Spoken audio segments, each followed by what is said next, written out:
Hello प्यारे साथियों, good evening all of you. कैसे हैं आप लोग? उम्मीद है कि बेहतर होंगे और अपनी पढ़ाई लिखाई में व्यस्त होंगे, मस्त होंगे और एग्जाम की तैयारी बेहतर चल रही होगी। चलिए, आज का अपना प्यारा सा ब्यूटीफुल सा टॉपिक है फिजिक्स के लिए मैथ्स का क्या जरूरत है और कितना पढ़ना है ताकि हमको फिजिक्स 11th 12th का या फिर जेई नीट लेवल फिजिक्स या अपग्रेड फिजिक्स पे अपने लोग को सवाल से रूबरू हो सकते हैं। ठीक है, बन जाना चाहिए अपने लोग को सवाल, तो उन सब चीज के लिए जानेंगे। तो फिजिक्स जो है, आपको हम इतना बता दें, फिजिक्स मैथ्स के बिना अधूरा है। कहने का मतलब हो गया सर कि फिजिक्स जो है वो maths is heart of physics. Math physics का हार्ट है, धड़कन है। जब जब मैथ्स का हार्ट धड़केगा तब तब फिजिक्स का हार्ट बिकेगा। चलो चलो चलो चलो, मतलब कुछ ऐसा समझे कि फिजिक्स का आता है मैथ से, ए मैथ तू हमारी फगुनिया है रे, फगुनिया है फगुनिया। हम तो का इतना चाहते हैं, इतना चाहते हैं, इतना चाहते हैं कि बता नहीं सकते। तो वो हाल है किसका? फिजिक्स का। किसके बिना जी? मैथ्स के बिना। तो सर क्या मैथ्स पढ़ना जरूरी है? बिल्कुल जरूरी है। अगर आपको फिजिक्स पढ़ना है तो मैथ्स बिल्कुल आनी ही चाहिए। ठीक है, बिना मैथ्स का फिजिक्स अधूरा है। तो सर मैथ्स में क्या क्या पढ़ने के लिए अपने लोग को मेनली आना चाहिए? तो सुन लीजिए, सबसे पहले मेन चीज जो बचपन में अपने लोग नर्सरी क्लास में पढ़ते थे, सर एडिशन, सब्ट्रैक्शन, मल्टीप्लिकेशन और डिवीजन। एडिशन, सब्ट्रैक्शन, मल्टीप्लिकेशन और डिवीजन, ये चार चीज तो मेनली आना ही चाहिए। ठीक है सर, मतलब सर जोड़ घटाव गुणा भागी तो सबको आता है, बचपन से होता है। कुछ कुछ बच्चे का कमजोर होता है, जो बहुत ही ज्यादा वीक होते हैं। ठीक है, उनके लिए ये चीज है एडिशन, सब्ट्रैक्शन, मल्टीप्लिकेशन, डिवीजन। हम ये सिखाने वाले नहीं है। अगर किसी को ये उम्मीद है कि सर सिखाएंगे तो गलत भरोसा आप बैठा लिए हैं। ये उम्मीद अपने दिमाग से हटा दीजिए कि सर हमको कुछ सिखाने वाले हैं। ठीक है, जोड़ घटाव गुना भाग में। ठीक है सर, चलिए आगे बढ़ते हैं नेक्स्ट। उसके बाद सर क्या सब और आना चाहिए आपको? उसके बाद आपको कुछ सिंबल पहचानने के लिए आना चाहिए। सर ये कौन सा चीज का सिंबल है? ये प्लस का सिंबल है। ये किस चीज का है? माइनस का है। ये गुना का, ये भागा का, मल्टीप्लिकेशन, डिवीजन। ये प्लस और माइनस का सिंबल है। ये ग्रेटर देन सिंबल है। ये लेस देन सिंबल है। ये इक्वल टू का सिंबल है। ये नॉट इक्वल टू का सिंबल है। मतलब सर ये नॉट इक्वल टू क्या होता है? जैसे क्या 4 इक्वल टू 3, क्या ये इक्वल है? 4 और 3 आपस में क्या बराबर होंगे? तो जवाब है नो सर, ये बराबर नहीं होंगे। तो इसको लिखेंगे 4 not equal to 3। 4 not equal to 3। अगर मानकर चलिए x1 का मान 4 है और x2 का मान 6 है, तो क्या x1 इक्वल टू x2 लिख सकते हैं? तो जवाब है सर नहीं नहीं नहीं नहीं सर, x1 का मान 4, x2 6, तो ये बिल्कुल नहीं लिख सकते हैं। इसका मतलब है यहाँ क्या लिखेंगे? नॉट इक्वल टू का सिंबल लग जाएगा। ठीक है सर, उसके बाद सिमिलर टू, ये सिमिलरली होना चाहिए। कहने का मतलब है जैसे देख लीजिए हम है, ठीक है, ये मेरा शकल है और इसके जस्ट बगल ये मेरे भाई का शकल है। ये दोनों देखने में एक जैसे ही रहते हैं, क्योंकि हम दोनों भाई है, हम दोनों का शक्ल लगभग एक जैसा मिलता है, तो उसको हम लोग बोल देंगे क्या चीज? Similar to. उसके बाद आता है कॉन्ग्रुएंट टू, मतलब इसको हम लोग हिंदी में कहते हैं सर्वांगसम। क्या चीज कहेंगे सर? सर्वांगसम। ये आप लोग त्रिभुज में पढ़े होंगे कि फलना त्रिभुज एबीसी सर्वांगसम होगा त्रिभुज बीसीडी का। तो त्रिभुज एंगल ए बराबर एंगल बी, एंगल सी बराबर एंगल डी। कुछ इस तरह से कंसेप्ट लग जाता है तो जब सर्वांगसम होता है। उसके बाद सर ये आता है इन्फिनिटी। सर ये इन्फिनिटी क्या होता है? जैसे अपने लोग के प्रति मम्मी पापा का प्यार इन्फिनिटी है, उसका प्यार इन्फिनिटी नहीं है, इसीलिए उनके चक्कर में न पड़ो बुआ। तो किसका प्यार इन्फिनिटी है? मम्मी पापा का अनंत प्यार है, जितना प्यार दे उतना कम है, इसीलिए इन्फिनिटी का मतलब हो जाता अनंत। कितना भी गिन ले कम ही मिलेगा, उसकी तुलना हम लोग कुछ नहीं कर सकते हैं, तो वो हो जाता है इन्फिनिटी। उसके बाद आता है सर ग्रेटर देन और इक्वल टू। ये वाला जो सिंबल है, ये वाला सिंबल, इसको हम लोग बोलते हैं ग्रेटर देन, और उसके साथ अगर नीचे में ये डैश लग गया तो वो हो गया ग्रेटर देन और इक्वल टू का सिंबल। सर उसके बाद आता है ये वाला सिंबल, ये है आपका लेस देन और इक्वल टू का सिंबल। किस चीज का सिंबल सर? लेस देन और इक्वल टू का सिंबल। ठीक है, उसके बाद ये वाला है इक्विवेलेंट टू। ये लगभग इक्विवेलेंट होता है, ये वाला सिंबल है। इंप्लाइज, इंप्लाइज कब लगाते हैं सर? इंप्लाइज तब लगाते हैं, सुनो ध्यान से, ये इंप्लाइज वाला जो सिंबल हो जाता है, ये या के टर्म में जब लगाते हैं, कहते हैं ना अगर x बराबर 4x है तो यहाँ पर इंप्लाइज लगा देते हैं, सॉरी x बराबर 4y तो इंप्लाइज लगा देंगे x बट्टे 4 बराबर y। तो यहाँ पर जो इस्तेमाल करते हैं इसको हम लोग इंप्लाइज सिंबल बोलते हैं। फिर थीटा आता है, sine theta, cos theta, tan theta, समझ में आ रहा है कुछ? थीटा क्या होता है, ये सब चीज, ये नॉर्मल बेसिक सा चीज है। इम्पिटी सेट आपको पहचानने आना चाहिए। ट्रायंगल और डेल्टा, इसको हम लोग मैथमेटिक्स में ट्रायंगल कहते हैं और फिजिक्स की भाषा में जाएंगे तो स्मॉल ट्रायंगल को हम लोग डेल्टा से डिनोट करते हैं सर। किससे डिनोट करते हैं सर? डेल्टा से हम लोग डिनोट करते हैं। उसके बाद चलिए आगे बढ़ते हैं। ये वाला जो सिंबल है, ये वाला सिंबल है फॉर ऑल का, फॉर ऑल। इसको अगर हमको लिखना कहता ना, for all students, for all students, यहाँ लिख देंगे फॉर ऑल, इस तरह से स्टूडेंट्स। तो ये सिंबल हो गया सर किस चीज का? फॉर ऑल स्टूडेंट्स का सिंबल हो गया, ठीक है। उसके बाद ये तो सर सबको पता होगा, पाई, पाई का मान 3.14159, और नॉर्मली एक और पाई का मान होता है जिसको हम लोग बोलते हैं कितना सर? 22/7। क्या बोलेंगे?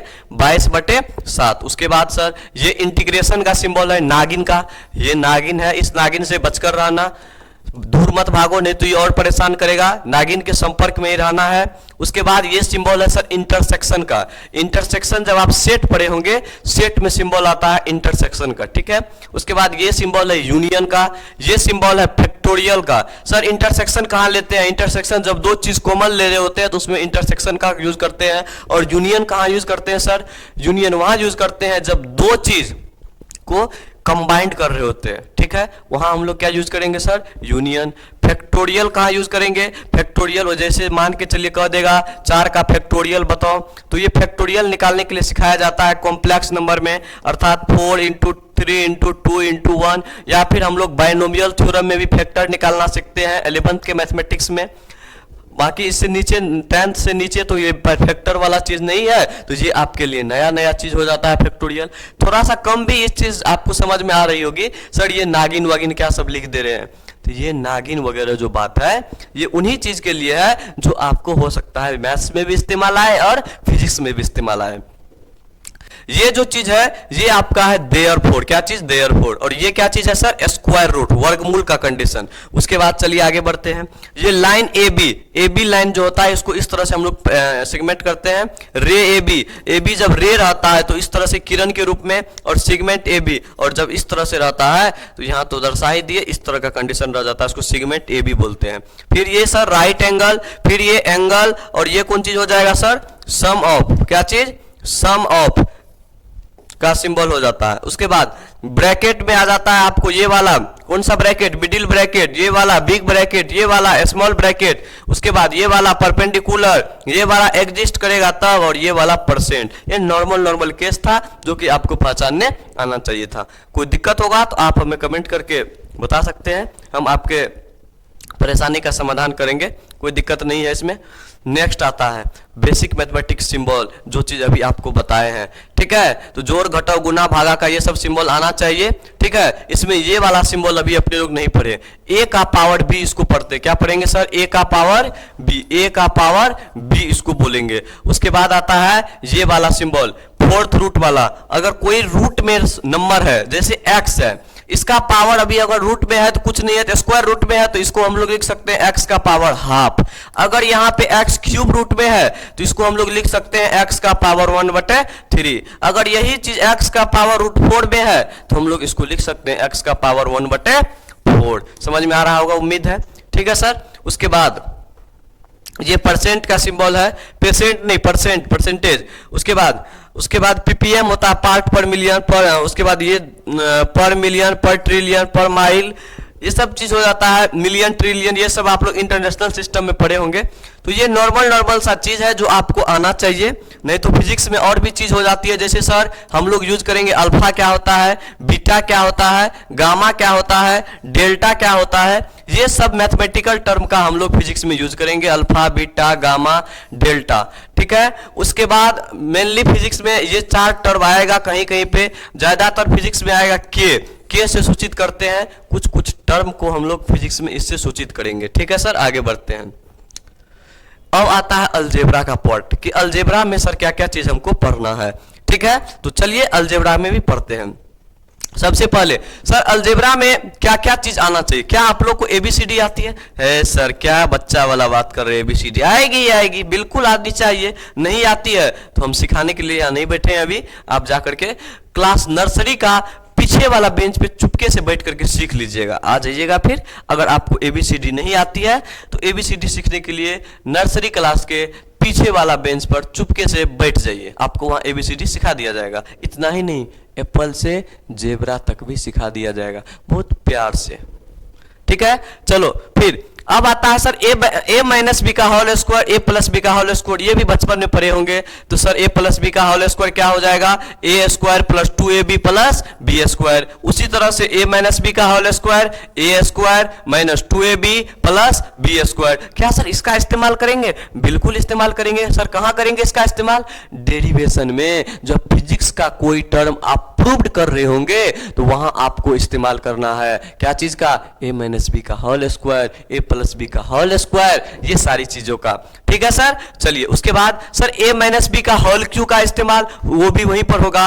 ए cube minus b cube minus 3ab into a minus b. आप इसको टर्म को तोड़ करके लिखोगे तो कुछ इस टाइप का टर्म बनेगा। सर उसके बाद a square minus b square रह गया। तो sir a square minus b square मतलब a plus b into a minus b. A plus b का होल क्यू कुछ इसी टाइप से जिस टाइप से ए माइनस बी का होल क्यू हुआ। फिर आता है a cube minus b cube, a cube plus b cube. Sir a cube minus b cube तो a minus b into a square plus a b plus b square. फिर a cube plus b cube भी आता है, इसको हम लोग बोलेंगे a plus b into a square minus a b plus में बी स्क्वायर। इस तरह से इसका फॉर्मूला होता है a cube minus b cube और a cube plus b cube का। समझ में आ रहा है साथियों? यस सर, चलिए आगे बढ़ते हैं। फिर आता है ए प्लस बी प्लस सी का होल स्क्वायर। तो इसको हम लोग लिख सकते हैं sir a square plus b square plus c square plus d square. Sorry d square कहां से आ गया सर? कहां आप बढ़ रहे हैं? A square plus b square plus c square plus 2ab plus common ले लीजिए बी सी प्लस सी ए। कुछ इस तरह से टर्म बनता है ए प्लस बी प्लस सी का होल स्क्वायर। मेनली इतना फॉर्मूला आपको याद रखना है। आपके लिए एक प्यारा सा होमवर्क हम बता देंगे इस वीडियो के लास्ट में कि आपको कॉपी में क्या सब लिखना है, कहां कहां पे कौन सा टर्म लिखना है, ताकि आप बेसिक मैथ्स के लिए फिजिक्स को पढ़ सके। तो आपको यहां पर ये फॉर्मूला आपके लिए होमवर्क है कि इस फॉर्मूला के प्रत्येक क्वेश्चन को डेरिवेशन जरूर करें, मतलब प्रूव्ड करके लाए। प्रत्येक क्वेश्चन प्रूव्ड करना है। ठीक है, समझ में आ रहा है सर क्या आप बोलना चाह रहे हैं? हाँ, आपके दिमाग और दिल दोनों जगह होना चाहिए ये चीज कि आपको ये चीज अगर डेरिवेशन करने आता है तो बहुत अच्छी बात है, नहीं आता है तो जाकर के सीख लीजिए। थोड़ा सा हिंट्स दे दे, क्या दे दे? दे दे, दे देते हैं। सबसे पहले क्या करना, ए माइनस बी का होल स्क्वायर है, ए माइनस बी को 2 बार गुना करना, ऐसे करके ए माइनस बी प्रूव्ड हो जाएगा। ए प्लस बी का होल स्क्वायर है, ए प्लस बी इंटू ए प्लस बी, 2 बार गुना करना, आ जाएगा। A square minus b square है, तुम इसको 2 बार इसको गुना कर देना, ये आ जाएगा। ए माइनस बी का होल क्यू है, इसको तुम 3 बार गुना कर लेना, ए माइनस बी ए माइनस बी ए माइनस बी, गारंटी है ये भी तुमको आ जाएगा। फिर ए प्लस बी को भी कितना बार सर? 3 बार। ए माइनस बी, ए क्यू माइनस बी क्यू है, इसको गुना नहीं करना है, इसके वाला ये वाला टर्म को तुम मल्टीप्लाई कर देना, a cube minus b cube lastly करते करते सब आ जाएगा। फिर ये वाला टर्म को भी गुना कर देना, ये भी आ जाएगा। सर ये कैसे लाएंगे? इसको लाने के लिए ए प्लस बी प्लस सी इंटू ए प्लस बी प्लस सी को गुना कर देना, ये वाला टर्म भी तुम्हारा आ जाएगा। समझ में आया? इसको कॉपी में लिखना भी है और और इसको प्रूव्ड करके लिखना है। वैसे लिखने का मजा क्या? नर्सरी 1 में पढ़ रहे हैं क्या? सॉरी नर्सरी 1 तो नहीं, कम से कम 4-5 में पढ़ रहे हैं क्या? नहीं ना, अपने लोग पढ़ रहे हैं सर 11th में, अपने लोग पढ़ रहे हैं 12th में, अपने लोग पढ़ रहे हैं 11th 12th पास आउट में। तो सर क्या ये चीज ए प्लस बी प्लस सी को हम थोड़ी लिख लेंगे, लेकिन प्रूव्ड करने के लिए आना ही चाहिए, बेसिक चीज है। चलिए नेक्स्ट। हाँ, उसके बाद आता है सर क्वाड्रेटिक इक्वेशन। उसके बाद क्या आता है अपने लोगों का? Quadratic equation. ये क्वाड्रेटिक इक्वेशन क्या होता है सुनिए ध्यान से। क्वाड्रेटिक इक्वेशन जिसको अपने लोग हिंदी में क्या कहते हैं सर? द्विघात समीकरण। क्या बोलेंगे इसको? द्विघात समीकरण। हिंदी में क्या बोलेंगे? द्विघात समीकरण। चलिए, तो सर ये द्विघात समीकरण क्या होता है? जिस समीकरण में दो घात हो, जिस समीकरण का घात कितना हो सर? दो घात हो, अर्थात जिस इक्वेशन का पावर दो मैक्सिमम हो उसको हम लोग बोलते हैं क्वाड्रेटिक इक्वेशन। मतलब सर अगर अपने लोग बात करें तो अपने लोग अगर बात करें, क्या बात करें सर? प्यार से क्या बात करें sir? 3x² plus 4x plus 5, मानकर चलिए ये लिखा हुआ है 3x² plus 4x plus 5। Sir आप इनको कौन सा इक्वेशन बोलेंगे? सर इसको क्वाड्रेटिक। अगर 4x प्लस 5 है तो हम लोग इसको बोलेंगे लीनियर, मतलब इसको हिंदी में कहेंगे द्विघात समीकरण, इसको कहेंगे रैखिक समीकरण, लीनियर इक्वेशन। अगर किसी का घात 3 है, 4x² plus 4x plus 4x plus 4, इसका घात मैक्सिमम कितना है? 3, तो इसको हम लोग बोलेंगे कौन सा? त्रिघात बहुपद। कौन सा बहुपद? त्रिघात बहुपद। ठीक है, चलिए, तो सर उसी तरह से अगर द्विघात बहुपद अपने लोग को कम से कम आना चाहिए, तो अगर ax² bx प्लस c ये द्विघात समीकरण का व्यापक रूप है। चलिए अब यहां पर हम लिखना क्या क्या है ये भी थोड़ा सा लिखते चलते हैं। द्विघात समीकरण का व्यापक रूप, एक्सपेंडेड फॉर्म। ठीक है, द्विघात समीकरण का व्यापक रूप हो जाएगा आपको क्या चीज? ax² plus bx plus c। ये आपको क्या हो जाएगा? द्विघात समीकरण का व्यापक रूप हो जाएगा। उसके बाद next,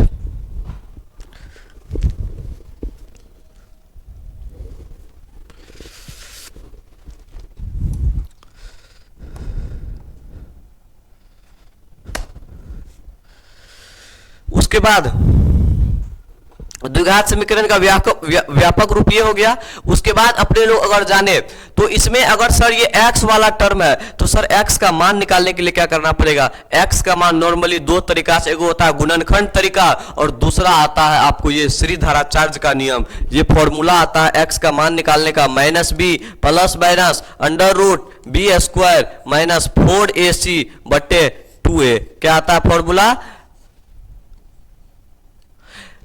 -b plus minus √b² minus 4ac बटे 2a, जिसको हम लोग d भी बोल सकते हैं। b² माइनस 4ac को क्या बोल देंगे?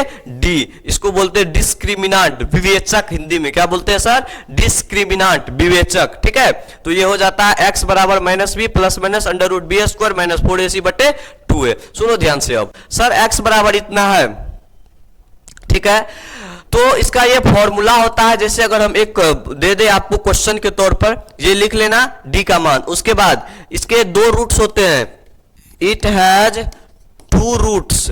कौन कौन सा sir? Alpha and beta, alpha and beta, जिसको हम लोग कहते हैं एक अल्फा और दूसरे को क्या बोलेंगे? बीटा कहेंगे। देखोगे यहां लिखा हुआ भी है, if alpha and beta be 2 roots of the equation ax² plus bx plus c equal to 0, then alpha बराबर ये यूज करेंगे -b plus minus -b minus √b² minus 4ac बटे 2a, और इसमें माइनस की जगह क्या लगा देंगे? प्लस लगा देंगे। अल्फा और बीटा अगर इसके 2 रूट्स होंगे तो इस तरह से लगा देंगे। और b² माइनस 4ac को हम लोग बोलते हैं डिस्क्रिमिनांट, जिसको हिंदी में कहते हैं विवेचक। क्या बोलेंगे हिंदी में? विवेचक। समझ में आ रहा है सर? बिल्कुल आ रहा है सर। ठीक है, अब इसी में देखो कुछ खेलना हो गया। अगर d का मान निगेटिव है, किसका मान सर? ये वाला मान। सर ये वाला चीज अगर रूट में है, अगर ये निगेटिव आ गया तब कैसे करेंगे? देखो अगर ये निगेटिव आ गया ना, इसका मतलब है कि यह इमेजिनरी नंबर आ गया। कौन सा number? Imaginary number, complex number बन जाता है। कौन सा नंबर बन जाता है साथियों? कॉम्प्लेक्स नंबर बन जाता है। ठीक है, तो इसका d का मान निगेटिव हो गया तो इसका रूट जो आएगा वो अल्फा और बीटा कौन चीज आ जाएगा? इमेजिनरी आ जाएगा। ठीक है, उसके बाद अगर d का मान 0, d का मान जब 0 आ गया तो अल्फा और बीटा तो सर आसानी से निकल गया ना, तब -b बटे 2a प्लस 0 आ रहा है। फिर इसको -b बटे 2a प्लस में माइनस में 0, तो सर इसका मतलब इसका 2 रूट्स आ गया, -b बटे 2a माइनस b बटे 2a। अगर आप डायरेक्ट याद रख पाओ तो डायरेक्ट फॉर्मूला लगा देना, -b बटे 2a माइनस b बटे 2a। न याद रख पाओ तब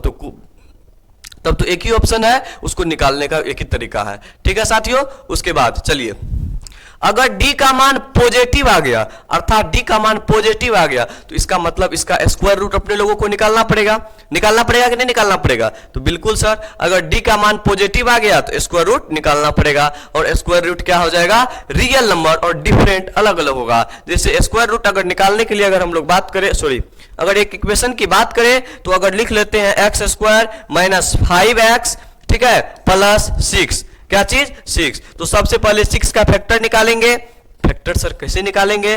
तो 6 का फैक्टर इस तरह से, 2 से 3, 3 से 1, तो क्या हो जाएगा सर? एक्स स्क्वायर माइनस 2 और 3 5 होता है, लेकिन माइनस 5 है तो minus 2x minus 3x plus 6, x common लेंगे, x माइनस 2 माइनस 3 कॉमन लेंगे, x माइनस 2 माइनस 3 कॉमन लेंगे तो x माइनस 2, ठीक है। इसका मतलब सर आगे बढ़ेंगे तो क्या हो जाएगा? x इंटू, अब हो जाएगा x माइनस 2, ये दोनों सेम वाला टर्म है, और x माइनस 3, अगर इसको हम लोग 0 के बराबर कर दे तो x का मान 2 और x का मान 3, तो क्या सर ये दोनों रियल नंबर और डिफरेंट नंबर आ गया सर?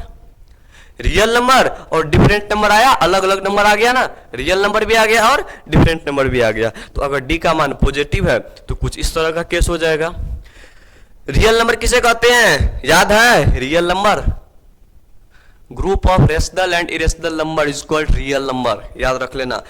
परिमेय संख्या तथा अपरिमेय संख्या के समूह को वास्तविक संख्या कहते हैं, ठीक है।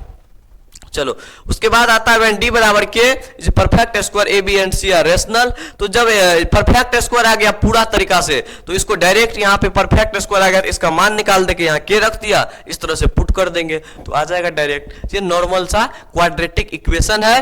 क्या हम इन पे क्वेश्चन करवा दे? एक दो क्वेश्चन करवा दे? हाँ, एक क्वेश्चन तो नॉर्मल वाला करवाए हैं, इसके बाद और क्वेश्चन करवाते हैं, देखो ध्यान से। Question x square minus 6x plus 12, हमको निकालो फाइंड अल्फा एंड बीटा। कैसे निकालोगे? यूजिंग कौन सा formula? Alpha and beta, x बराबर यूजिंग फॉर्मूला कौन सा? x बराबर minus b plus minus under root b square minus 4ac बटे 2a, ठीक है। पहले देखेंगे इसका फैक्टराइजेशन मेथड से नहीं बन रहा है, तब हम लोग ये वाला मेथड इस्तेमाल करेंगे, अर्थात sir x square minus 6x plus 12। मच्छर परेशान कर रहा है, एक दो मच्छर घुस गया है।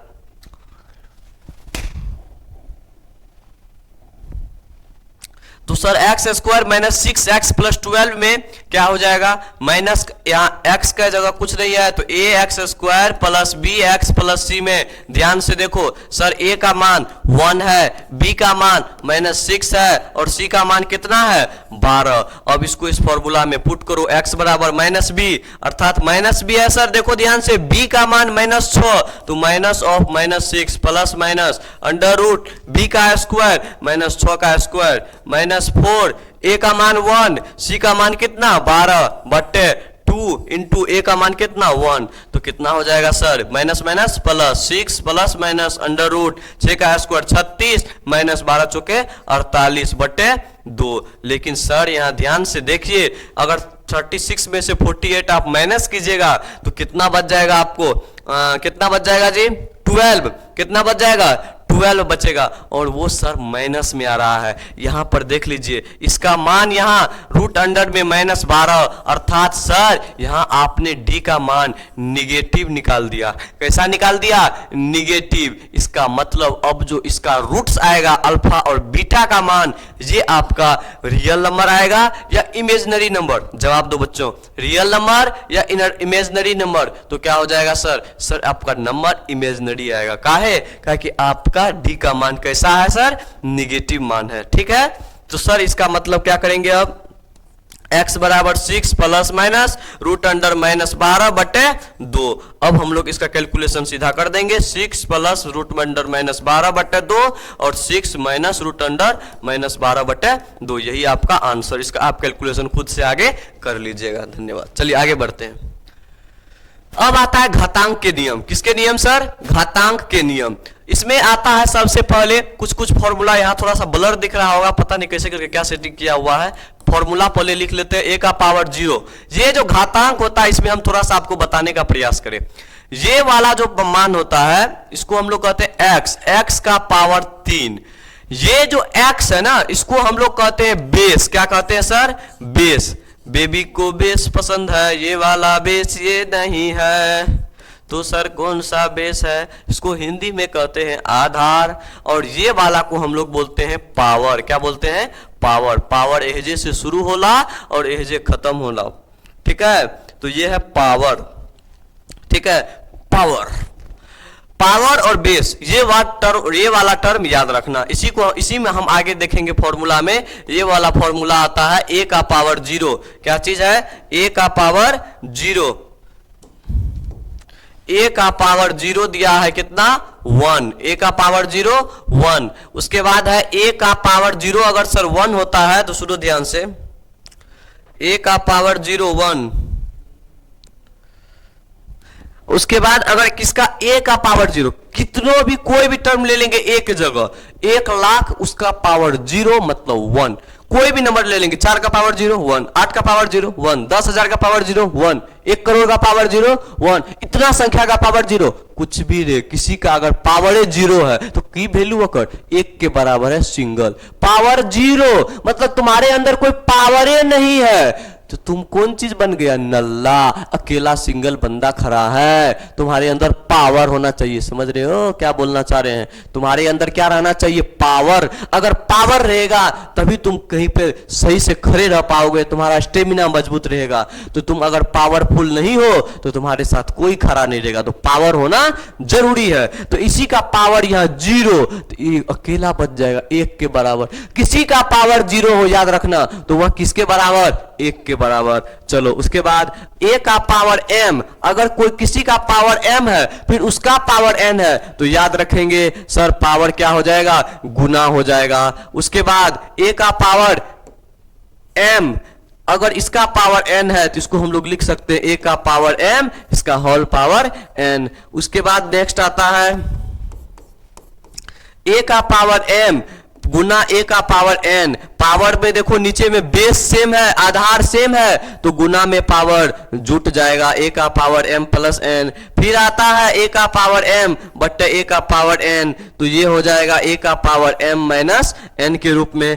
फिर देखो नेक्स्ट देखो, फिर आएगा a का पावर माइनस m। इसको देखो अगर किसी का पावर माइनस में है, जैसे x का पावर -2 है, इसको अगर प्लस में लाना है तो इसको क्या कर देंगे? रेसिप्रोकल इनका कर देंगे। x का पावर 1 -2 प्लस में आने के लिए 1 बटे क्या आ जाएगा? x का स्क्वायर। तभी अपने लोग का मान क्या आ जाएगा? इस तरह से आएगा। a का पावर -m को प्लस में लाने के लिए 1 बटे a का पावर m लाना पड़ेगा। उसके बाद देखो अगर a बटे b का पावर -1 है, इसको पावर प्लस लाना है, तो अंदर वाला को क्या कर दो? उलटफेर कर दो। अर्थात सर b बटे a, इसका पावर कितना? 1 आ जाएगा। समझ में आ रहा है? कुछ आ रहा है सर? जी बिल्कुल आ रहा है, आना चाहिए, बेहतर ढंग से आना चाहिए। बहुत कोशिश कर रहे हैं समझाने का हम। a का पावर m गुना b का पावर m, इसको क्या लिखेंगे? a b का होल पावर m लिखेंगे। उसके बाद आएगा a का पावर m बट्टे b का पावर m, इसको हम लोग लिखेंगे a बट्टे b का पावर कितना? m लिख देंगे। समझ में आ रहा है साथियों? जी सर। चलिए आगे बढ़ते हैं नेक्स्ट। अगर इसमें देखिए यदि आधार समान हो और घात अलग अलग हो, सबसे पहले सर अगर यहाँ x का पावर m लिखा है तो बताओ बच्चों सर ये x क्या चीज है? सर x आपका आधार है, बेस है, बेस। और m क्या चीज है सर? यही तो सर पावर है, यही तो जेब में रहना चाहिए सर। अगर पावर आपके पास नहीं है तो आपकी वैल्यू क्या है? 0 1, सिंगल 1 के बराबर है। आपका पावर आपके साथ रहना चाहिए तो आपकी वैल्यू 1 से ज्यादा होगी, पावर आपके पास होना चाहिए। तो सर यदि x का पावर m बराबर x का पावर n हो गया, तब क्या चीज हो जाएगा? m और n क्या होगा? आपस में बराबर होगा। उसके बाद मतलब सर अगर x का पावर 2 बराबर x का पावर 3, तो सर इसका मतलब 2 और 3 आपस में क्या होगा जी? बराबर होगा। क्या चीज होगा? बराबर होगा। सर उसके बाद यदि आधार अलग अलग हो, क्या चीज अलग हो, आधार, तो घात क्या हो जाएगा, समान। मतलब सर अगर x का पावर m बराबर y का पावर m होगा तो ये दोनों अलग अलग है लेकिन ये दोनों सेम है, तो नीचे वाला पोर्शन अलग हो जाएगा अर्थात x बराबर y हो जाएगा। ये वाला भी बहुत इंपॉर्टेंट टर्म है, इसको भी अपने लोग याद रखेंगे। समझ में आ रहा है साथियों, याद रखेंगे। चलिए आगे बढ़ते हैं। नेक्स्ट, अब देखिए अब आता अपने लोग का लघु गणक, लॉग पढ़ेंगे अपने लोग, लोग नहीं पढ़ेंगे, लॉग पढ़ेंगे। मैथमेटिकल टर्म है लॉग। अपने लोग सिर्फ 10th से पहले एक जगह लॉग पढ़े होंगे, जहां याद कीजिए जहां पीएच मान पढ़ाया जाता होगा। पीएच का वैल्यू होता है, पीएच का वैल्यू होता है माइनस लॉग एच प्लस का कंसंट्रेशन, ये पीएच का वैल्यू होता है। यहीं पर आपको लॉग पढ़ने के लिए आया होगा और वहीं पर बताया होगा सर लॉग 10 का मान 1 होता है। इससे ज्यादा नहीं बताता है, नहीं तो फिर थोड़ा थोड़ा बोन्स जाने लगता है। लेकिन सर अब तो हम बच्चे हैं नहीं, अब हमको उससे ज्यादा पढ़ना है। ठीक है सर, इसका मतलब ये तो सर अंडर 10th की बात हो गई। चलिए अब देखते हैं इसमें क्या सब पढ़ना है। तो सबसे पहले जानो ये लॉग होता क्या है। ये लॉग अलग अलग चीज का है। ये लॉग दो टाइप का होता है, एक होता है नेचुरल लॉग, ठीक है, एक होता है नेचुरल, यहां मिस्टेक हो गया है, नेचुरल के जगह नॉर्मल होगा, नेचुरल के जगह क्या होगा, नॉर्मल लोगेरिथम। तो लॉग जो होता है वह दो प्रकार का होता है। कौन कौन सा,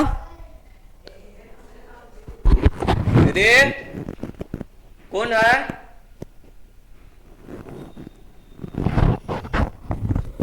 लॉग जो होता है वो कितने प्रकार का होता है साथियों, दो प्रकार का। इसको हम लोग बोलते हैं प्राकृतिक लघुगणक, एक होता है सामान्य लघुगणक। लॉग जो पढ़े थे, अब लॉग के बारे में जान लिए सर। लॉग के कितने प्रकार, दो प्रकार, एगो नेचुरल वाला और एगो कौन सा, एगो नॉर्मल वाला, नॉर्मल सामान्य लॉग। सो नेचुरल वाले में क्या होता है, इसका बेस ई होता है, ई होता है, ई क्या चीज, A B C D E, इसका बेस ई होता है। सर ई किसको बोलते हैं, ई से यूलर्स नंबर, क्या चीज होता है साथियों, ई से यूलर्स नंबर, जिसका मान होता है 2.71। इतना ही याद रखेंगे, कितना, 2.71। अगर ये किसी के बेस में है, लॉग, इसके लॉग के बेस में, किसके बेस में, लॉग के बेस में अगर ई है तो इसको हम लोग बोल देंगे सर ये तो नेचुरल लॉग लग रहा है देखने में। बिल्कुल, कौन सा लॉग, नेचुरल। अगर किसी का बेस लॉग में 10 हो, लॉग क्या हो, 10, इसका बेस 10 है, सर ये तो सामान्य लॉग लग रहा है, नॉर्मल लोगेरिथम लग रहा है सर।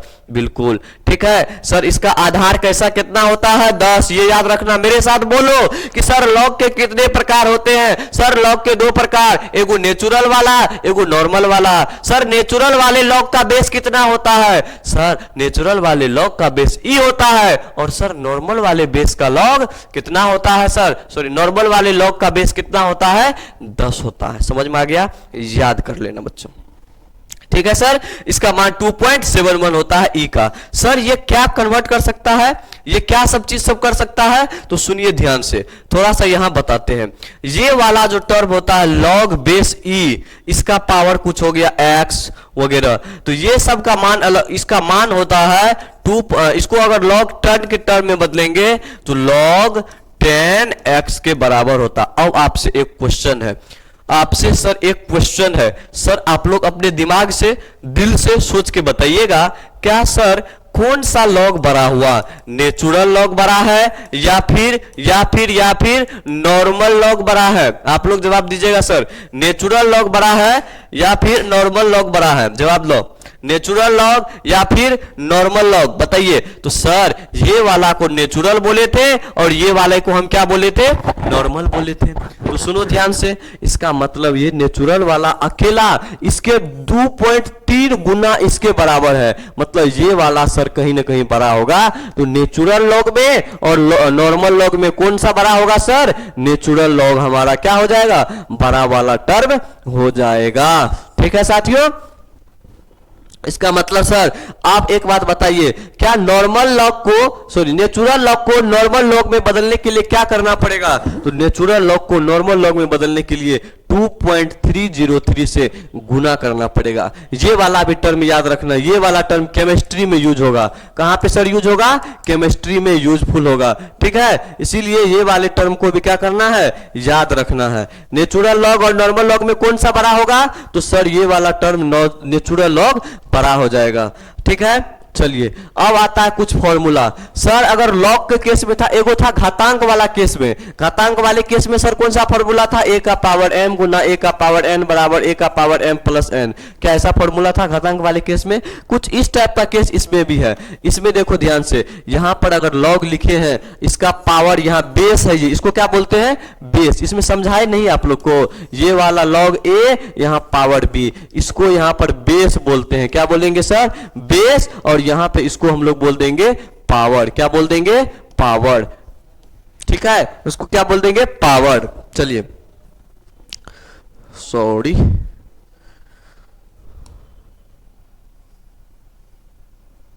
एक मिनट, इसमें हम कुछ छेड़छाड़ अभी नहीं कर सकते हैं। चलिए ठीक है, बहुत अच्छा, जो भी है। तो लॉग, इसको हम लोग क्या बोल देंगे? बेस। और इसको हम लोग क्या बोल देंगे? पावर। बेस बोलेंगे और उसको पावर। सर इसका फॉर्मूला होता है, अगर किसी का बेस a है और पावर में m गुना n के रूप में है, गुना के रूप में, तो सर पावर ज्वाइंट हो जाता है। मतलब लॉग बेस a का power m plus log base a का पावर n। सर बेस तो सेम रहता है, a है ना, बेस सेम है, बट पावर मल्टीप्लीकेशन में है तो पावर बट जाता है, डिफरेंट हो जाता है, कट जाता है। मतलब लॉग a का पावर m अलग हो गया प्लस में, फिर लॉग a का पावर n हो जाता है। कुछ इस टाइप का कंडीशन। फिर जब वही चीज डिवाइड में रहेगा, पावर बेस सेम रहेगा, तो सब में बेस सेम, सिर्फ ये वाला मान भागा में है, तो लॉग में क्या, लॉग क्या कर देता है? उसको गुना पावर के रूप में माइनस में ला देता है। मतलब लॉग बेस a का power m minus log a power n हो जाता है। उसके बाद log a, log base a m का पावर n। अब देखो ध्यान से, इस वाले केस में बेस तो a है, लेकिन सर m का पावर n है। अभी तक तो सर आप इतना ही टर्म बोले थे, अभी तक तो सर आप इतना ही टर्म बोले थे कि लॉग a पावर m है, लेकिन अब क्या कर रहे हैं सर? आपने m का पावर भी n कर दिया ना सर। अब क्या करना है सर? तो सुनो सर, सर को सुनो, क्या है ये n वाला टर्म उठ करके कहता भाग यहां से, हमको यहां जाना है। n वाला टर्म क्या कहता है? उठ भाग वहां से, हमको यहां पे पहुंचो, और हमको नॉर्मल सा दिखना चाहिए। n लॉग बेस a ही रहेगा, पावर m हो जाएगा। ये वाला टर्म बदल के इसमें ये वाला टर्म हो जाता है। समझ में आया? आया समझ में? ये वाला term n log base a power m, ये वाला टर्म समझ में आ गया होगा, ठीक है। मतलब अगर बेस a और फिर लॉग में लॉग बेस a m का पावर n, तो n हट जाएगा, हट के कहां लग जाएगा? पिछवाड़े में। इसका पिछवाड़े में जाके चिपक जाएगा, तो ये पिछवाड़े में चिपक गया, n लॉग m बन गया। समझ में आया? Yes sir. चलिए, तो ये वाला टर्म हो गया। फिर अगर हमको इसको बदलना है, जैसे अगर लॉग a, जैसे अगर अपने लोग देखें क्या चीज सर? अगर log base a power m है, तो इसको हम लोग क्या क्या लिख सकते हैं सर? बेस बदलेंगे तो पावर नहीं बदलेगा। Log b base b power m log a power m, तो क्या सर इस तरह से हम लोग लिख सकते हैं? सॉरी, एक मिनट।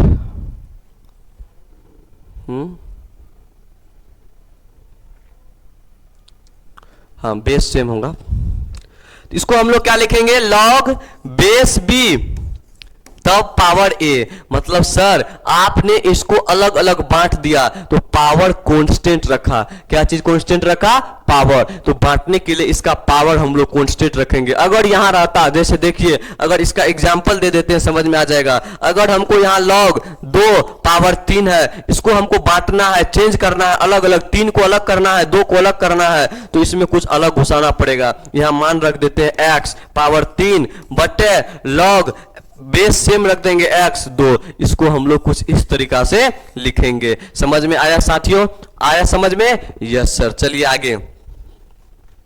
अगर log base a power m log base a power n है, दोनों बराबर है, तो उसको क्या करेंगे सर? ध्यान से सुनिए।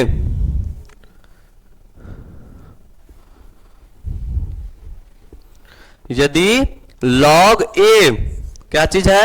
log a बेस में पावर m बराबर log a पावर n, तो ये हो जाएगा सर m बराबर n आपस में क्या है कि ये वाला टर्म सेम है, तो m बराबर n, पावर सेम तो ये वाला टर्म भी सेम और दोनों log भी सेम है, तो m बराबर n क्या हो जाएगा?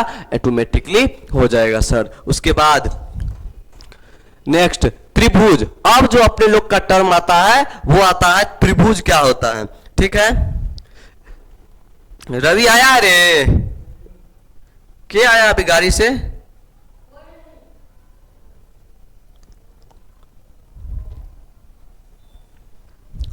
चलिए, अब आता है ट्रायंगल, त्रिभुज। सर त्रिभुज किसको कहते हैं? जिसके तीन भुजा हो। त्रिभुज के कितने भुजा होते हैं?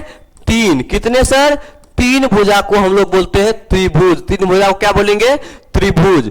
तीन भुजा में अगर देखिए मान लीजिए आपका ये त्रिभुज है ए बी सी, ठीक है, इसको बोल दीजिए आप एंगल ए, क्या बोल देंगे? Angle A. इसको बोल दीजिए आप एंगल बी, इसको बोल दीजिए आप एंगल सी बोल दीजिए। तो त्रिभुज के कुल कितने भुजाएं? तो ए बी वाला पार्ट जो है, ये वाला पार्ट, सॉरी कौन सा पार्ट?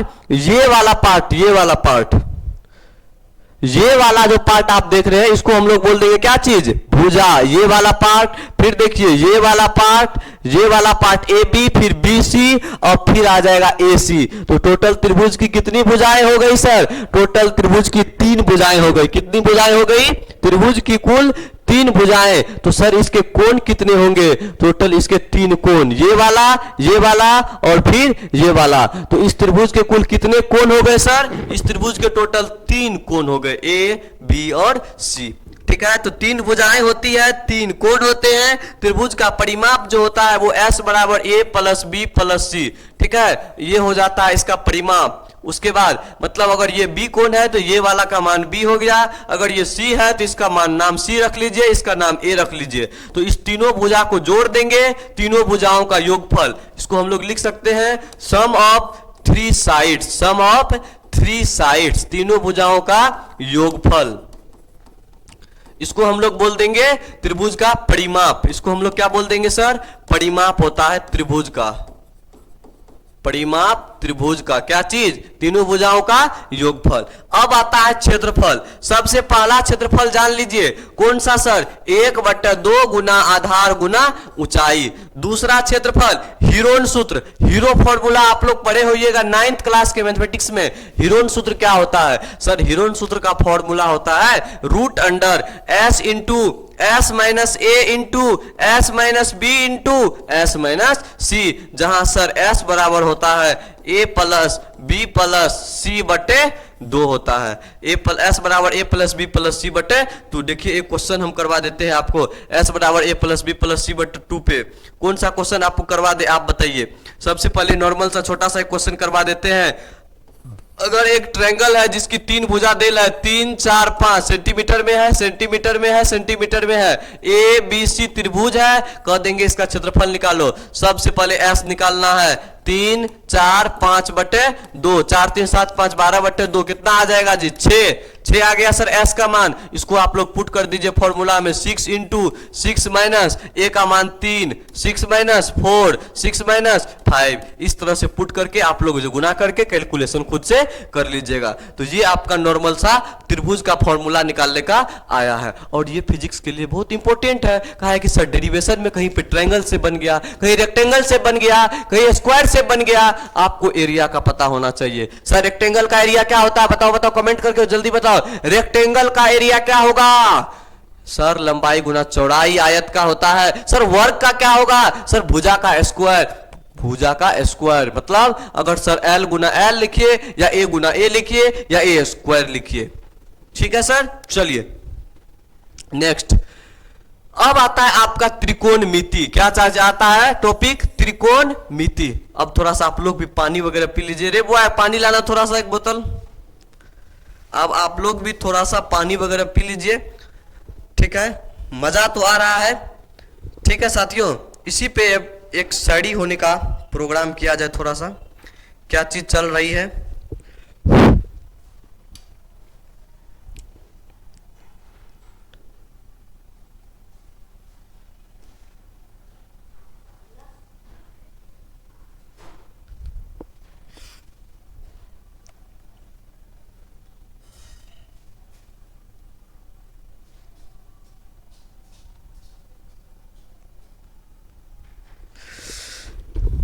कुछ लोगों के अभी फरवरी का महीना चल रहा है, कुछ लोगों का मन उदास होगा, कुछ लोग बहुत खुश होंगे, कुछ लोग अब आने वाले कुछ दिनों की तैयारी कर रहे होंगे। तो जो उदास है उनके लिए ये दो लाइन है कि बहुत उम्मीद की थी तुझको पाने की, बहुत उम्मीद की थी तुझको पाने की, तेरे संग तुझे सपनों को सजाने की, तेरे संग अपने सपनों की सजाने की, क्यों समझ ना पाया तेरे फरेबी वालों ने, कोई कसर न छोड़ी तूने मुझे पाने की। मतलब ये बेवफा उन लोगों के लिए है जो थोड़ा सा फरवरी के माह में दर्द झेल रहे हैं। ठीक है, चलिए फिर एक बार रिपीट कर देते हैं। बहुत उम्मीद की थी तुझको पाने की, तेरे संग तुझ में सपने सजाने की, क्यों समझ न पाया तेरे फरेबी वालों ने, कोई कसर न छोड़ी तुझे हमें पाने की। ठीक है साथियों,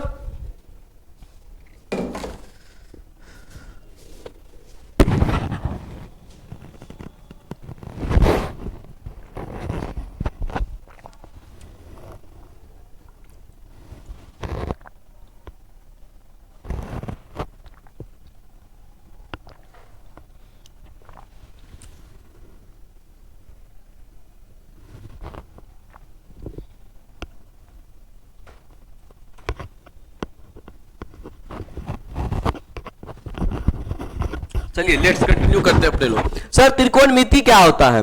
ट्रायगोनोमेट्री, ये त्रिकोणमिति है साथियों। इस त्रिकोणमिति में ए बी सी त्रिभुज है, त्रिभुज में तीन कोण होते हैं। ठीक है, तो त्रिकोणमिति, तीन कोणों को मापना त्रिकोणमिति कहलाता है। अब जो तीन कोण होगा उसको नापेंगे इंची टेप से ना, इसका सहारा लेकर के त्रिकोणमिति का, कि तीन कोणों को मापना ही क्या कहलाता है? त्रिकोणमिति कहलाता है।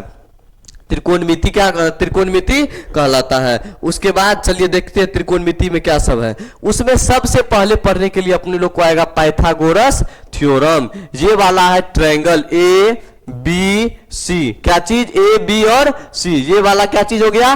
त्रिभुज हो गया सर। इस ट्रायंगल में ये वाला कोण कितने डिग्री का है सर? सबको पता होगा सर, 90 डिग्री का है। तो ये जो पाइथागोरस थ्योरम है इसमें एक कोण 90 डिग्री है, तो यह सर कौन सा त्रिभुज हो गया सर? ये राइट एंगल ट्रायंगल हो गया, समकोण त्रिभुज हो गया सर। ये राइट एंगल ट्रायंगल हो गया। तो राइट एंगल ट्रायंगल समकोण त्रिभुज हो गया। ये इसमें एंगल सी क्या चीज है? एंगल सी है आपका थीटा, मान के चलिए क्या चीज?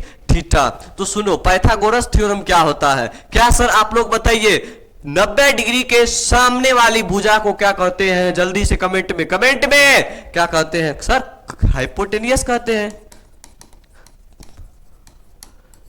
हाइपोटेनियस जिसको कहते हैं कर्ण। और 90 डिग्री जिन दोनों के साथ है तो इसको हम लोग बोल देंगे, जो y अक्ष के अनुदिश है, जो y अक्ष के साइड है उसको बोल देंगे सर परपेंडिकुलर। क्या बोल देंगे? परपेंडिकुलर। मतलब हिंदी में क्या बोल देंगे उसको? लंब। और ये वाला जो x एक्सिस के अनुदिश है उसको बोल देंगे सर बेस, आधार बोल देंगे। तो सर इसी में आता है पाइथागोरस थ्योरम, जो छठा या सातवां में पढ़ने के लिए स्टार्टअप होता है। ये हो जाता है इसका फॉर्मूला, कर्ण का स्क्वायर, कर्ण का स्क्वायर बराबर, कर्ण का स्क्वायर बराबर लंब का स्क्वायर प्लस में आधार का स्क्वायर। किसका किसका स्क्वायर सर? लंब का स्क्वायर प्लस में आधार का स्क्वायर। कर्ण का क्या मान है सर? AC का स्क्वायर बराबर लंब का मान AB का स्क्वायर प्लस में BC का स्क्वायर। अर्थात AC का स्क्वायर बराबर AB square plus BC square, अर्थात AC बराबर AB plus BC, sorry AB square plus में BC का स्क्वायर। ठीक है, ये वाला टर्म हो जाता है। इसी में अगर कर्ण के जगह लंब का स्क्वायर निकालना रहेगा तो कैसे निकालेंगे? लंब का स्क्वायर, इसमें से इसको क्या कर देंगे? माइनस कर देंगे। कर्ण का स्क्वायर माइनस आधार का स्क्वायर। अगर हमको आधार का स्क्वायर निकालना रहेगा, आधार का स्क्वायर, तो सर आधार का स्क्वायर करेंगे, इसमें से इसको क्या कर देंगे? घटा देंगे। तो कर्ण का स्क्वायर में से हम लोग क्या कर देंगे? लंब का स्क्वायर को माइनस कर देंगे। समझ में आया? आया समझ में? जी सर आ गया। चलिए आगे बढ़ते हैं। यही था आपका पाइथागोरस थ्योरम। ये इसका यूज होगा। यूज कहां होगा? तो यूज ये होगा सर इसका नाम क्या है? ये जो दिख रहा है एकदम y अक्ष के अनुदिश जो खड़ा हुआ है, इसको हम लोग बोलते हैं y अक्ष के पैरेलल जो है, हम लोग बोल देंगे उसको सर परपेंडिकुलर है। ये लंब है। ये जो x अक्ष के अनुदिश है खड़ा है, इसको बोल देंगे क्या चीज सर? बेस, आधार बोल देंगे। और जो दोनों कोई भी एक्सिस में नहीं है, जो दोनों को हम लोग कह सकते हैं एक तरह से जोड़ रहा है, कनेक्ट कर रहा है, ये वाला लाइन, ये वाला है सर हाइपोटेनियस कर्ण। कौन सा लाइन है? हाइपोटेनियस कर्ण वाला लाइन हो जाएगा सर। उसके बाद नेक्स्ट वाला अब आता है ट्रिग्नोमेट्रिक रेशियो। आप लोग ये सब क्लास 10th में पढ़ लिए होंगे, उससे थोड़ा सा हाई लेवल पढ़ना है, ठीक है। क्लास 10th में पढ़ने के लिए होगा सर ये वाला को अभी तुरंत बताए, एच बोलते हैं कर्ण, ये वाला लंब, ये वाला आधार, और ये वाला जो एंगल है 90 डिग्री, इसी दोनों को, ये y अक्ष के अनुदिश है लंब वाला, x अक्ष के अनुदिश है आधार वाला, और जो दोनों को कनेक्ट कर रहा है वो वाला कर्ण हो गया। अब इसी में फॉर्मूला आता है P4 perpendicular, H4 hypotenuse, B4 base. ठीक है साथियों, तो sir P4 perpendicular, B4 base और H4 हाइपोटेनियस। तो सर अब इसमें टर्म क्या सब आएगा? तो सुनिए ध्यान से साथियों, क्या सब सुनेंगे सर ध्यान से। ये वाला जो टर्म आता है, ये अगर थीटा है A B C, इसको परपेंडिकुलर, इसको बेस, इसको हाइपोटेनियस बोलते हैं। तो सर ये साइन थीटा, यह त्रिकोणमितीय अनुपात होता है। ये टोटल 6 गो है। कितना है सर? टोटल त्रिकोणमितीय अनुपात 6 गो। कौन कौन सा सर? Sign, cos, ten. इसका फिर रिवर्स करते जाइए, इसका रिवर्स करते कीजिएगा तो साइन का रिवर्स क्या होता है? कोसेक। ठीक है, कोस का रिवर्स सेक, टेन का रिवर्स कॉट। ये हम लोग इसको बोल देंगे रिवर्स। क्या चीज? रिवर्स, उल्टा। इसका रिवर्स जो होता है साइन का कोसेक, कॉस का सेक, टेन का कॉट। ठीक है, तो ये इसका रिवर्स होता है। ठीक है, तो टोटल 6 गो त्रिकोणमितीय अनुपात हो जाता है। ये साइन थीटा का जो फॉर्मूला होता है, ये होता है लंब बटे कर्ण, P बटे H हो जाता है। कॉस थीटा का जो फॉर्मूला हो जाता है वो B बटे H। आप लोग अगर 10th में रहते ना तो हम इससे भी ज्यादा डीप लेकर के जाते हैं, लेकिन अब बहुत ज्यादा डीप ले जाना थोड़ा सा मुश्किल हो जाता है। ठीक है, टेन कॉस टेन, मैथ नहीं पढ़े, फिजिक्स के अनुसार पढ़ना है ना हमको। टेन थीटा बराबर P बटे B। ठीक है, उसके बाद साइन के बाद कॉस टेन, उसके बाद कोसेक आता है, कोसेक, साइन के बाद कोसेक थीटा। ये इसका उल्टा कर दीजिए, P बटे H है, ये हो जाएगा H बटे P। कॉस है तो सेक थीटा, सेक थीटा को क्या लिख देंगे? H बटे B। और टेन थीटा है तो इसको लिख देंगे कॉट थीटा बराबर B बटे P। ये वाला टर्म जस्ट इसका रिवर्स है, तो इसका मान भी P बाय H था तो H बाय P हो गया, B बाय H था तो H बाय B हो गया, P बाय B था तो B बाय P हो गया। सर यहाँ P और B क्या है? P से लंब है, B से आधार है, ये वाला मान है। ठीक है, चलिए उसके बाद आता है अपने लोग का नेक्स्ट वाला फॉर्मूला, नेक्स्ट लेवल का फॉर्मूला। नेक्स्ट लेवल का फॉर्मूला क्या है सर? सर ये टेन थीटा बराबर क्या होता है? टेन थीटा को हम लोग क्या लिखते हैं? इसको हम लोग साइन और कॉस में डिवाइड कर सकते हैं। तो टेन थीटा को हम लोग बोलेंगे साइन थीटा अपन कॉस थीटा। साइन थीटा को क्या बोलेंगे? कॉस थीटा अपन कॉट थीटा। लेकिन मेनली याद रखेंगे अपने लोग ये वाला tan theta, cot theta, cosec theta. तो ये वाला में कोसेक थीटा वाला टर्म, ये वाला कॉट थीटा याद रखना, ये वाला कॉट थीटा याद रखना। उसके बाद ये वाला टेन थीटा याद रखना। ठीक है, और ये सब तुमको एक्सपेंडेड फॉर्म देकर के लिखा हुआ है, यहाँ पे दिया गया है एक्सपेंडेड फॉर्म में। ठीक है, तो जो टेन थीटा होता है उसको हम लोग बोलेंगे 1 बटे कॉट थीटा, कॉट थीटा को भी हम लोग बोल देंगे 1 बटे टेन थीटा, और साइन थीटा को बोल देंगे 1 बटे कोसेक थीटा। कहा है कि सर रिवर्स होता है, और कॉस थीटा को बोल देंगे 1 बटे सेक थीटा। समझ में आया साथियों?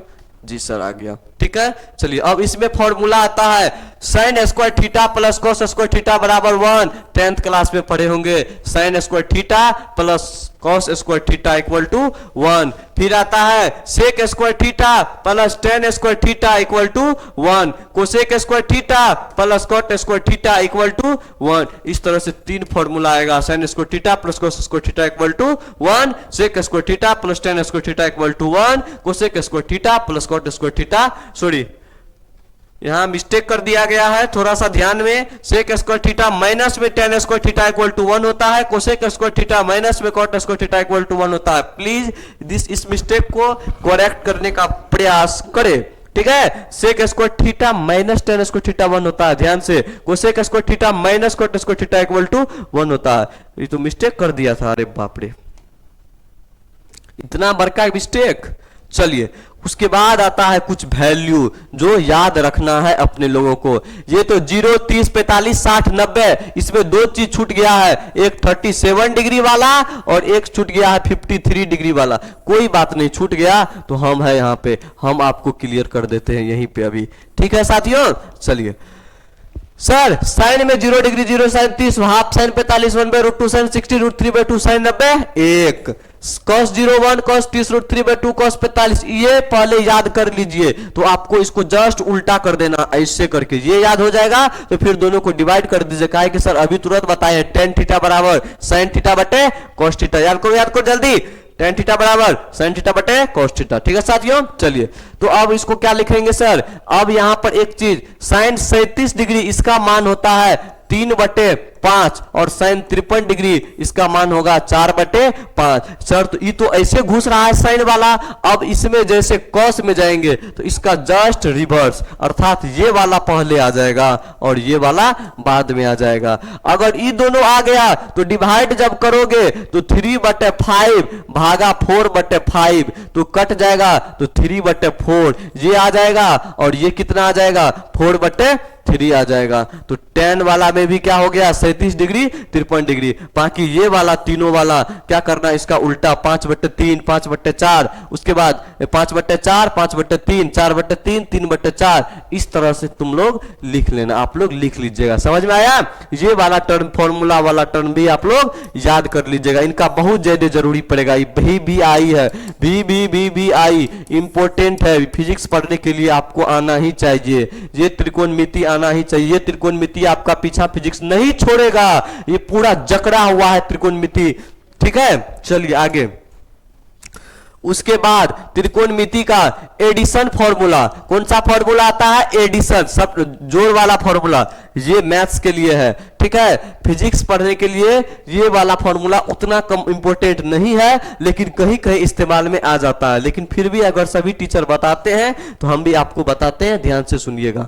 sin c plus sin d मतलब sin x plus sin y, 2 sin x plus y/2 into cos x minus y/2, sin c minus sin d 2 cos c plus d/2 into sin c minus d/2। ये दोनों plus वाला और minus वाला addition subtraction दोनों formula है, ठीक है। Addition formula और डिफरेंस फॉर्मूला दोनों फॉर्मूला है इसमें। उसके बाद cos x plus cos y 2 cos x plus y/2 into cos x minus y/2। Sir इसका हम लोग इस्तेमाल कहां करेंगे, तो सुनो इसका इस्तेमाल कहां करेंगे। जैसे एक क्वेश्चन करवा देते हैं, अगर कहीं पे दे देगा sin π/4 प्लस sin 3π/4, अब हमको इसको ऐड करके दिखाओ। अब इसमें जो हम ऐड करेंगे वो sin c और sin d का कंसेप्ट लगा देंगे, मतलब sin x और sin y क्या लगा देंगे sir, 2 sin x plus y/2 मतलब π/4 प्लस 3π/4, इसको फिर 2 से डिवाइड कर देना, फिर इंटू cos कितना π/4 माइनस 3π/4 बटे कितना 2, ठीक है। तो सर अब हम लोग इसको क्या कर देंगे, 2 sin π/4 प्लस 3π/4 इकट्ठा हो जाएगा जी, 3 1 4 4π/4 π/2 हो जाएगा पूरा पूरी, 2 sin π/2 माइनस cos ये कितना हो जाएगा, पाई में से 3 पै गया माइनस 2 π/4 माइनस 2 π/4 बटे 2 माइनस 2 π/2 2 कट जाएगा, अर्थात ये निकल कर आ जाएगा माइनस π/4। मतलब सर इसका मान आ जाएगा 2 sin π/2 2 sin π/2 माइनस cos π/ कितना है जी, cos माइनस π/4 माइनस π/4। तो सर इसका मान होता है 2, इसका मान हो जाएगा कितना, इसका मान होता है 2 और इसका मान कितना हो जाएगा, यहां तो गुना है माइनस का लिख दिए, π/2 यहां माइनस हो जाएगा cos में, सॉरी यार इंटू में हो जाएगा कॉस, ठीक है। तो ये हो जाएगा 2 into cos minus pi by 4 कितना होगा जी, -1/√2, अर्थात इसका आंसर हो जाएगा -√2 हो जाएगा। समझ में आया साथियों, इस फॉर्मूला का इस्तेमाल कहां करेंगे, समझ में आया।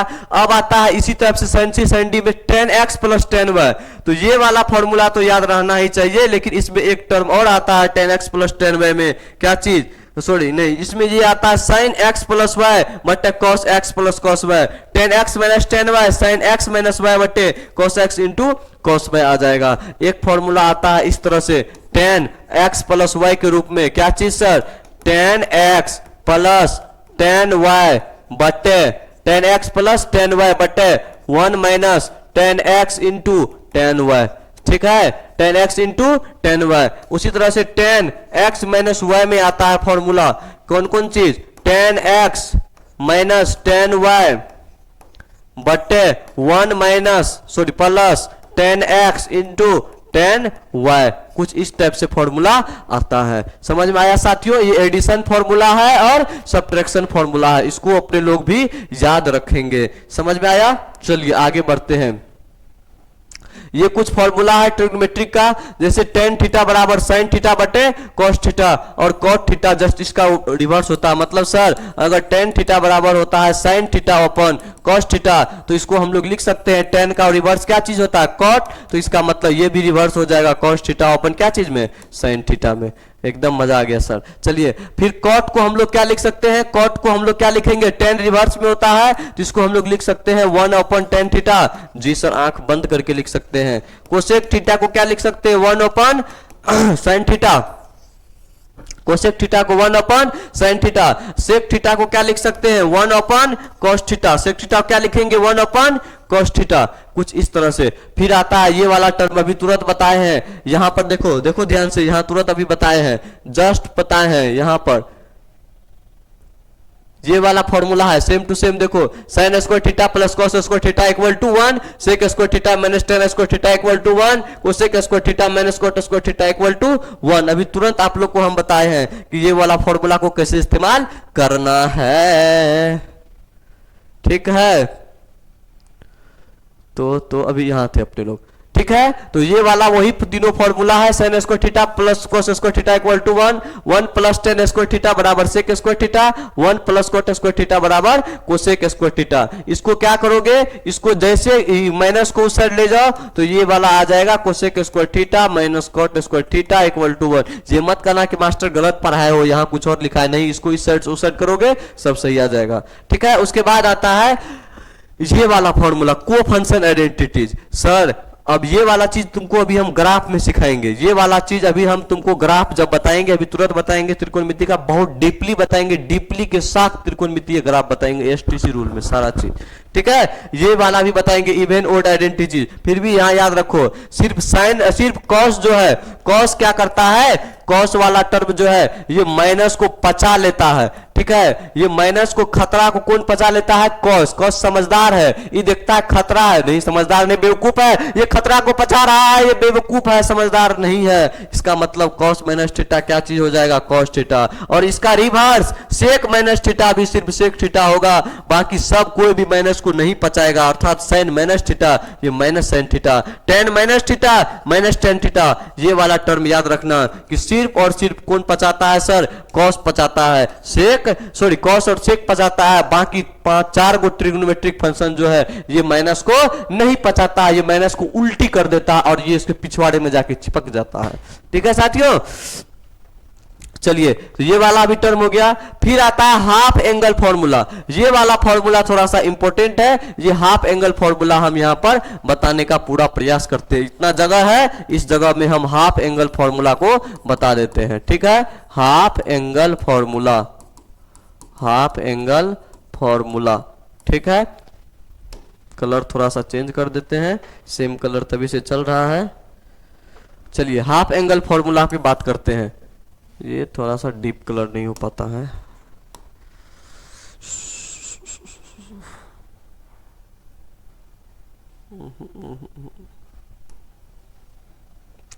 Half angle formula.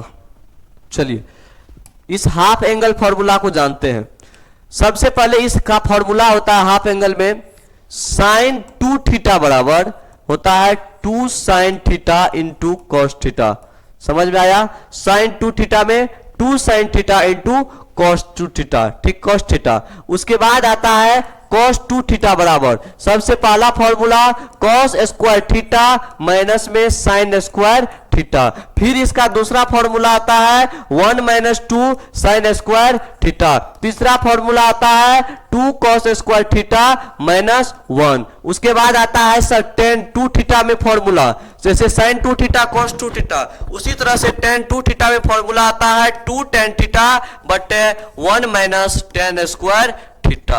ये वाला फॉर्मूला को याद रख लेना, ये VBI फॉर्मूला है। समझ में आया साथियों? ये वाला कौन सा फॉर्मूला है? VBI फॉर्मूला है कि इस फॉर्मूला को अपने लोगों को याद रखना है। क्या करना है? रखना है। समझ में आया? चलिए, उसके बाद अब आता है नेक्स्ट थोड़ा सा ट्रांसफॉर्मेशन फॉर्मूला। कौन सा फॉर्मूला? ट्रांसफॉर्मेशन, कि ये 2 साइन ए इंटू कॉस बी क्या होता है? साइन ए प्लस बी और साइन ए माइनस बी। मतलब सर अगर अलग अलग साइन और कॉस मल्टीप्लीकेशन में है, ठीक है, और या फिर साइन साइन मल्टीप्लीकेशन में है, या फिर कॉस कॉस मल्टीप्लीकेशन में है, उसको प्लस और या माइनस में कैसे कन्वर्ट करें, उसके लिए आप इस फॉर्मूला का इस्तेमाल करें। साइन कॉस टेन को कन्वर्ट करने के लिए 2 sign A into cos B, sign A plus b plus sign A minus B, 2 cos A into sine B, sign A plus B minus sign A minus B, 2 cos A into cos B, cos A plus b plus cos A minus B, 2 sign A into sine B cos A minus B minus cos A plus b. कुछ इस type से जब term रहता है तो आप लोग इस को याद करने का प्रयास कीजिएगा। ये ट्रांसफॉर्मेशन का फॉर्मूला है। चलिए अब आता है मेन इंपोर्टेंट। अब अपने कुर्सी की पेटी बांध लीजिए, माहौल बदलने वाला है, माहौल बिगड़ने वाला है। अपना कुर्सी का पेटी बांध लो, कस करके, टाइट करके, इधर उधर हिलना नहीं चाहिए। समझ में आया साथियों? चलिए अब क्या करेंगे? सबसे पहले सर इसको बोल देंगे y अक्ष। कौन सा अक्ष? y अक्ष। इसको बोल देंगे कौन सा अक्ष? x अक्ष। अब बताओ तुम चुपचाप, आंख बंद करके नहीं, खोल के, ठीक है? ये कौन सा क्वाड्रेंट है? इसको बोलते हैं सर फर्स्ट क्वाड्रेंट, ठीक है? इसको कौन सा क्वाड्रेंट? फर्स्ट। इसको कौन सा क्वाड्रेंट? सेकेंड। इसको कौन सा क्वाड्रेंट? थर्ड। इसको कौन सा क्वाड्रेंट? फोर्थ। टोटल कितने क्वाड्रेंट हुए सर? 4 गो चतुर्थांश होता है, नाम से ही स्पष्ट है, क्वाड्रेंट, चतुर्थांश। तो एक ग्राफ को अगर ये 2D है तो 2D में टोटल कितने क्वाड्रेंट हो गए सर? 4th क्वाड्रेंट हो गए। अब सुनिए सर ध्यान से, ये वाला x को कौन सा होता है? प्लस में। ये वाला कौन सा होता है? माइनस x अक्ष होता है। ये वाला प्लस y होता है तो ये वाला माइनस y होता है। ये वाला प्लस y तो ये वाला माइनस y। अब क्या होगा सर? अब देखिए ध्यान से, तो इसका जो हो जाएगा आपका, इसके अंदर का मान फर्स्ट क्वाड्रेंट में प्लस में इधर भी, प्लस में इधर भी। तो सर पहले x लिखते हैं कि पहले y लिखते हैं? आप लोग बताइए, पहले x लिखे या पहले y लिखे? सर पहले x या y मतलब नहीं कुछ समझ, पहले x आता है कि y? x आता है, x लिखेंगे, ठीक है? मतलब x का चिन्ह प्लस है, y का चिन्ह प्लस है, इसका सिंबल प्लस प्लस। इसका देखिए y का x का पहले सर पहले x, अर्थात ये माइनस ये प्लस। थर्ड में देखिए पहले x की y, पहले x तो माइनस और y भी माइनस। सर पहले x की y प्लस और माइनस, इस तरह से हो जाएगा। समझ में आया? यहां तक कोई दिक्कत? कोई दिक्कत नहीं है। अभी जो पढ़ रहे अपने लोग वो पढ़ रहे ASTC रूल। इसका सर फुल फॉर्म, इसका फुल फॉर्म क्या होता है? ए से होता है ऑल पॉजिटिव, ए से क्या हो जाता है? All positive. एस से हो जाता है साइन थीटा और कोसेक, इसका रिवर्स, साइन और कोसेक दोनों क्या होगा? पॉजिटिव। टी से हो जाएगा टेन थीटा और कॉट थीटा, दोनों क्या होगा? पॉजिटिव। और सी से क्या होगा? गाली नहीं, गाली नहीं दे रहा ना, गाली नहीं दे रहा। कॉस और सेक पॉजिटिव, कॉस थीटा और सेक थीटा क्या हो जाएगा? पॉजिटिव, cos थीटा और sec थीटा क्या हो जाएगा, पॉजिटिव हो जाएगा। तो टोटल कितना क्वाड्रेंट सर, चार क्वाड्रेंट में कौन कौन पॉजिटिव, सर ऑल पॉजिटिव का मतलब क्या पूरा दुनिया पॉजिटिव, अरे नहीं बे, टोटल त्रिकोणमितीय अनुपात कितना है, 6 गो, तो 6 का मान एक्स एक्सिस के फर्स्ट क्वाड्रेंट में पॉजिटिव ही पॉजिटिव होगा। क्या चीज होगा, एक्स एक्सिस के फर्स्ट क्वाड्रेंट में 6 का मान पॉजिटिव ही पॉजिटिव होगा। इसको दिमाग के दोनों साइड घुसा लो, ठीक है। सेकेंड क्वाड्रेंट में साइन और कॉस का मान सिर्फ पॉजिटिव और बाकी जो 4 बच गया उसका मान क्या होगा, निगेटिव होगा। कैसे होगा सर, सब एक्सप्लेन करेंगे। टेन और कॉट में कौन पॉजिटिव कौन निगेटिव, तो टेन और कॉट थर्ड क्वाड्रेंट में पॉजिटिव, अदर चारों निगेटिव।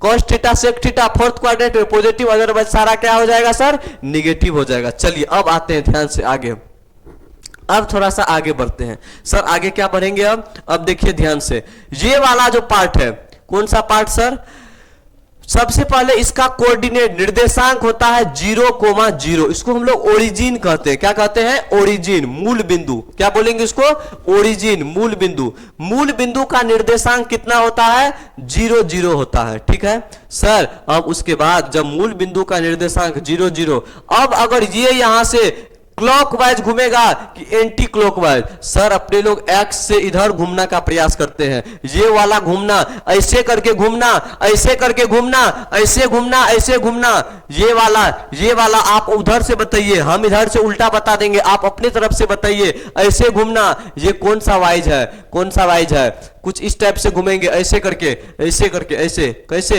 ऐसे ऐसे ऐसे है, अगर ये है तो इसको ऐसे घुमाएंगे, ऐसे देखो ध्यान से, ऐसे घूमना, anti clockwise, ACW, anti clockwise. कौन सा वाइज, ACW, एंटी क्लॉकवाइज। मतलब ये नहीं बोलना कि सबको क्लास वर्क करके लाना, ना ना बउआ, ना बेबी ना। चलो तो और एंटी क्लॉक वाइज हो गया।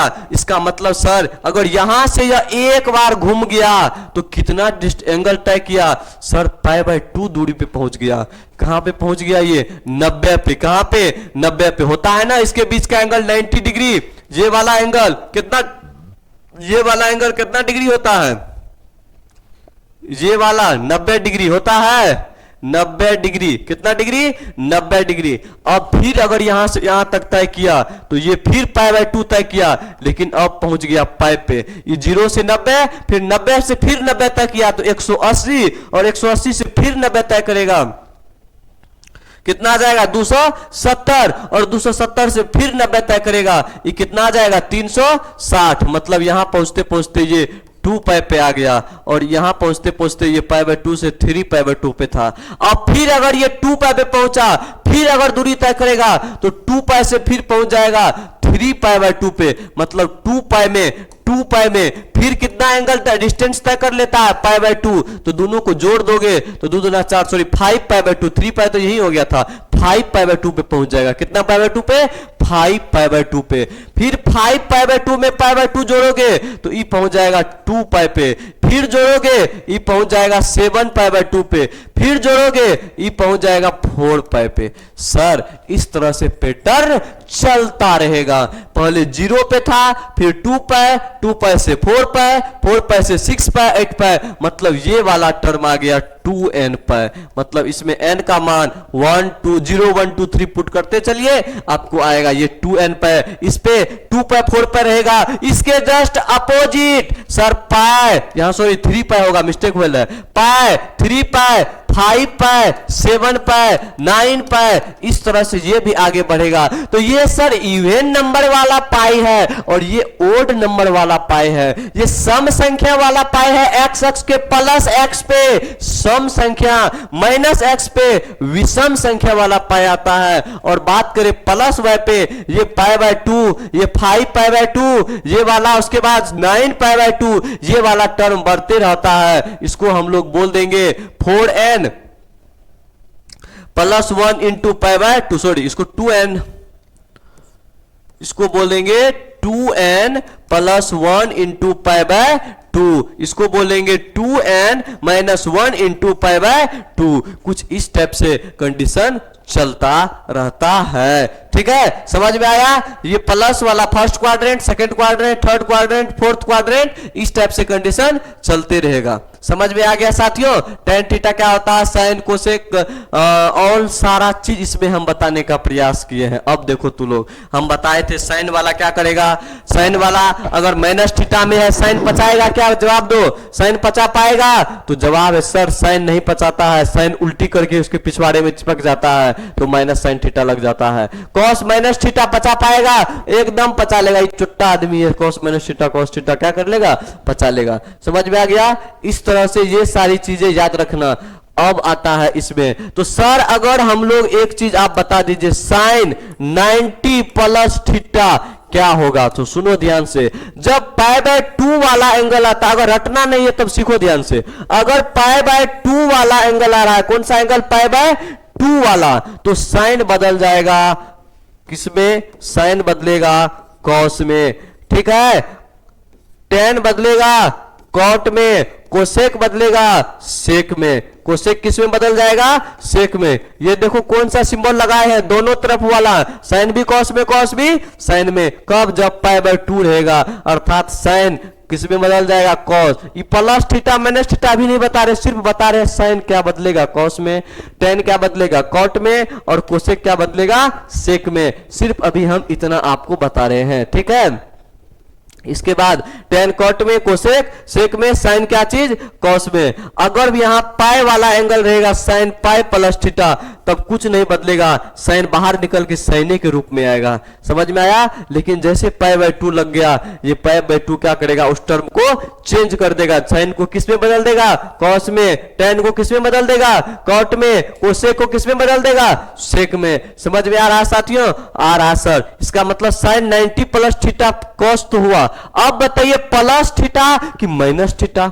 मतलब सर अब आएगा तुमको एएसटीसी रूल का हेल्प, अब आएगा इसका हेल्प, एएसटीसी रूल का हेल्प। क्या चीज आएगा? सुनो सर, ऑल पॉजिटिव है, इसका मतलब अगर फर्स्ट क्वाड्रेंट में है sir pi by 2 plus theta है, यहां पे कौन सा थीटा है? Pi by 2 plus theta. Sir यहां पे पाई बाय 2 आया, 0 से पाई बाय 2 प्लस आ रहा है, ऐसे हम लोग घूम रहे हैं ना, ऐसे हम लोग घूम रहे हैं, ऐसे घूम रहे हैं, ऐसे। तो सर पाई बाय 2 यहां पहुंचा और पाई बाय 2 प्लस, मतलब ये वाला क्वाड्रेंट था ऐसे करके, तो ये वाला फर्स्ट, इसको ऐसे कर दिए तो इस साइड वाला में पहुंचा, अर्थात सेकेंड क्वाड्रेंट में साइन का मान पॉजिटिव होता है, अर्थात ये वाला जो साइन है ये पॉजिटिव, तो इसका मतलब ये थीटा जो बाहर जाएगा तो पॉजिटिव में जाएगा। अगर यहीं पे रहता क्या चीज? Cos pi by 2 plus theta, cos pi by 2 plus theta, तो कॉस वाला सेकेंड क्वाड्रेंट में पाई बाय 2 यहां है प्लस में, मतलब इसके इधर जाएंगे क्लॉकवाइज में, तो cos pi by 2 plus theta क्या हो जाएगा? cos पाई बाय 2, सबसे पहले पाई बाय 2 लग गया तो cos किस में बदल जाएगा? साइन में। अब सर प्लस थीटा होगा कि माइनस थीटा? तो अब देखेंगे इसमें cos क्या होगा? निगेटिव, अर्थात साइन तब क्या हो जाएगा? Minus theta. साइन माइनस को नहीं पचाता है, पिछवाड़े में जाके चिपक जाएगा, तो माइनस साइन थीटा इसका आंसर हो जाएगा। समझ में आया समझ में? ये वाला काम आपको ग्राफ वाले पोर्शन में समझना है। समझ में आ गया? चलिए ठीक है, आगे बढ़ते हैं नेक्स्ट। अब आता है डिफरेंशिएशन का टॉपिक, ये थोड़ा देर में स्टार्ट करेंगे, तब तक के लिए हम थोड़ा ब्रेक लेते हैं। ठीक है।